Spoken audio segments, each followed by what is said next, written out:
Thank you, Tracy. Before I begin my comments, I do want to thank the Duval County School Board for their leadership and support for being here with me today. Also want to thank Mayor Lenny Curry. We've been in constant communication and working through this issue together. And so with that, it is never an easy decision to alter school operations.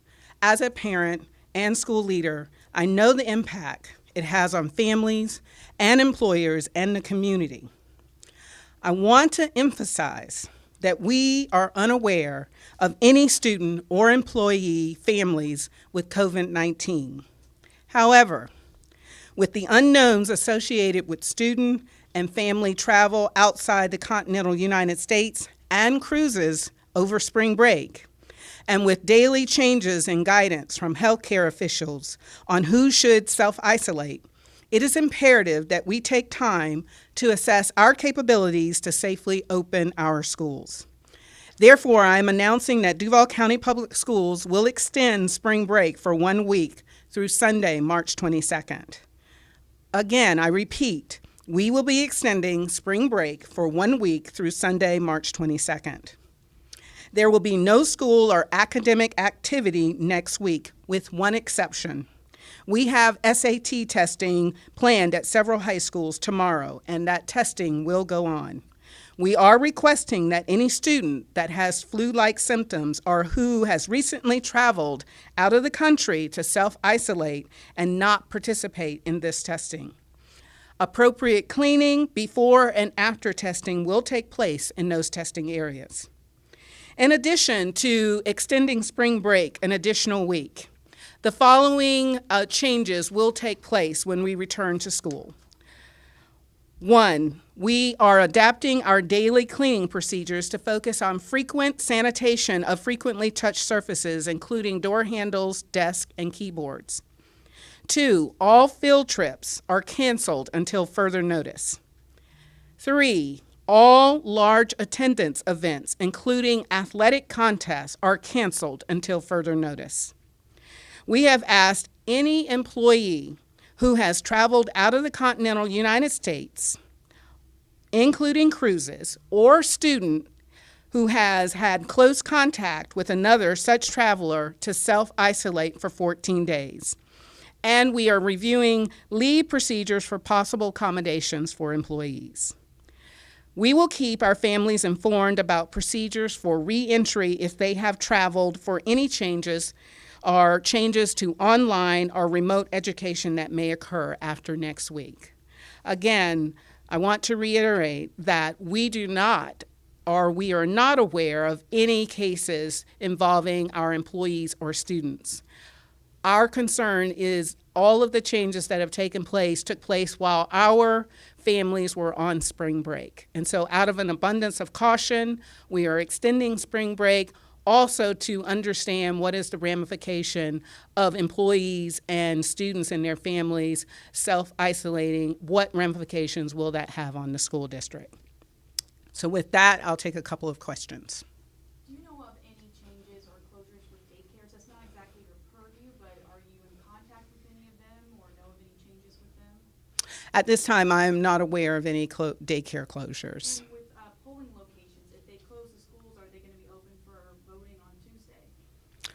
Currently, our schools are not open as voting polls. We don't have any schools.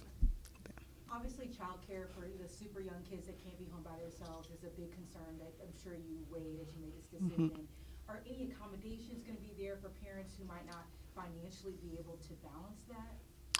We're going to be working this weekend to evaluate all options and opportunities that we can support our families and the community through next week. And more information will be coming out to our schools Saturday and Sunday.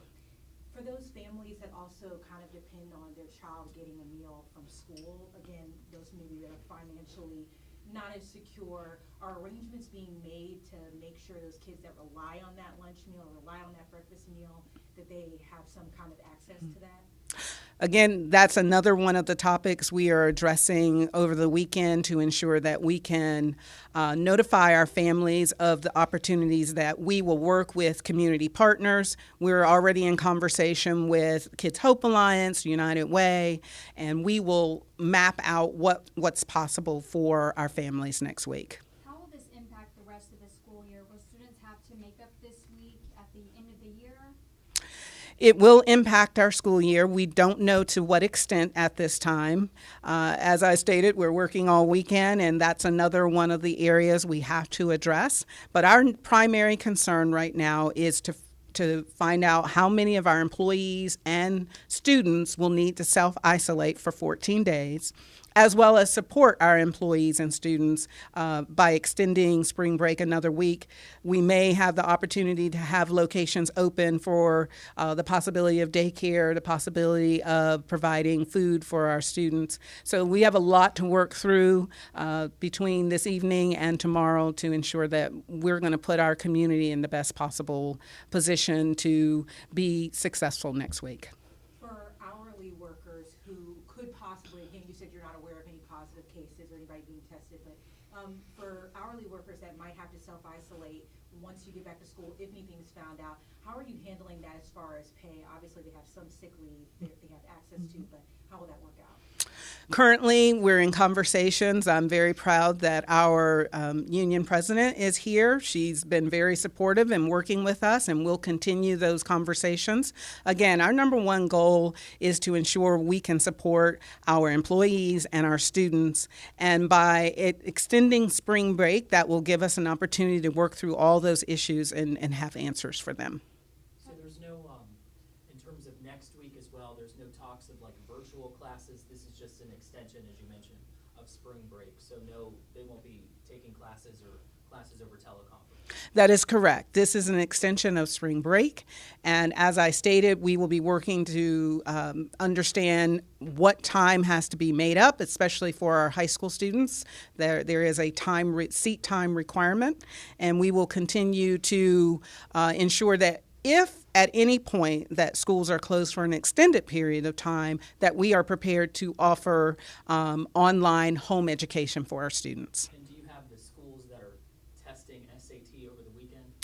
We have 5 high schools, and Tracy can give you, Dr. Pierce can give you the list of those high schools after the press conference. When did the district start having the discussion, and what was really the tipping point to initiate this? Well, believe it or not, this is the district's first time completely closing down for spring break. So many of my employees didn't have a spring break. So I would say we started this conversation probably late Monday and had continued this conversation each day. And as things changed, it became apparent that we were going to have to address it. And we shared with staff, you need to be nimble, flexible, because things are changing every day. And the change with out of continental USA travel being self-isolation and cruises. And we are one of maybe a handful of districts that were on spring break the week that information came out. It became apparent that it was going to be very challenging for us to open up Monday and be confident that we could support our employees and our students. Because you talk about this happened kind of as you guys were on spring break, have you identified already teachers, staff, students who are already maybe not going to be able to come back? Have you already done that? Yes, we already have a list of employees and students that we know will have to self-isolate. We've sent out a survey for all of our employees. We're meeting with our principals tomorrow to follow up to ensure how do we identify everyone who needs to self-isolate so that we can support them. And how many, a roundabout number right now, is that? Well, we don't have an exact number, but we know it has the potential to grow into the hundreds. And you mentioned that field trips will be canceled. Are those school-funded trips or are those parent-funded trips, and will they be reimbursed? We will work with each field trip on a case-by-case basis. It depends on where that trip it was scheduled for. It depends on the the procedures and rules and regulations on how refunding works with those trips, but we will do everything possible to help parents be refunded their money. The mayor yesterday publicly commented on a little communication error that happened between the Department of Health and themselves about identifying this first positive case. Do you all feel confident in your relationship right now with the Department of Health and getting the information you need to make decisions? Currently, we have an ongoing conversation with the Department of Health. Our number one goal at this time is to spend the rest of this weekend and next week continuing those conversations with the Department of Health, with the mayor's office, as well as any other organization that may be able to give us information about what we need to do to ensure that our students and families are as safe as possible. What's your message to parents and students? Because there's a lot of, obviously this is all new to a lot of people, and people are trying to discern what's fact, what's overhyping something. What would be your message to parents who may not get tested, or may not get their child tested, or may not take it upon themselves to say, hey, I did take this trip? What would be your message to them about the risks that are involved? My message is that we need everyone to be upfront and honest. If you took a trip overseas or out of the continental United States, or you took a trip on a cruise, they need to tell us. We are here to support them, and the more information that we know, the quicker we can provide those resources to whether it's an employee or a student and their family. And my message is, please tell us. You need to self-isolate for the 14 days, and once those 14 days are over, we will reassess each case in which they had to go into self-isolation. Will you be checking up on them, on a day-to-day basis while they're in self-isolation, asking for their temperature, things like that? Or will they just have to report to you, after those 14 days? We will not be checking on them each day. I can't say that for school principals. One, they are closer to the situation. We would encourage them, hey, check in with them, make sure, keep reminding them they need to remain in self-isolation for the 14 days. Anything that we are giving the principals, we are encouraging them to make sure you are sharing this with your employees. And as you can see, we've been sending out notice. We're trying to update our website every day. We are directly communicating with all of our employees by sending a direct email message to them. We will continue to keep talking and communicating with all parties. If it got to the point of virtual classes, is the district prepared to help with any of those students who may not have access to those resources? We are prepared to support our students with laptops.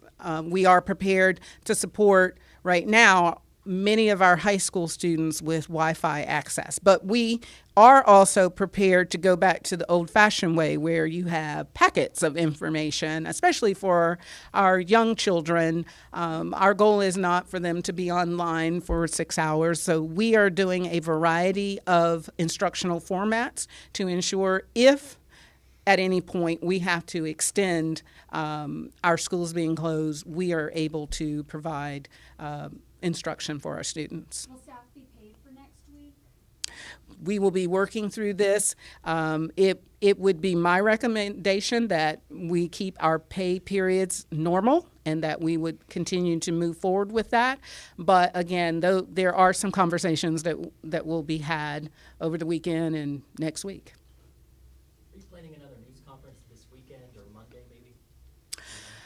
No, I'm not planning a news conference at this time. It seems that when we send out emails and we put it on our Facebook, it gets out there. So this was such a dramatic change than what we had been stating all week, and we felt we needed to have a news conference to express that. With that, we have time for about one more question. Has anybody got a final before we call it? All right. I just want to know the 5 high schools. I'll get that for you afterwards. All right. Thank you guys all for coming. Final comment? Just the website Oh. where people can check. Yes, it's important that, one, our employees, please check your emails because we're trying to directly communicate with you. And for parents, we encourage you to check the website. If you have the DCP app, you also get information through our app. But please stay connected by checking in, whether it is you're calling your school to identify that you need to self-isolate, or you call our hotline number with school choice. And that is also posted on our website. We encourage our families, if you need to self-isolate, to call. Do not try to go to the school. Do not try to show up at your workplace. Please call your immediate supervisor, call the hotline if you're not able to reach your supervisor so that we can provide support to you. Thank you.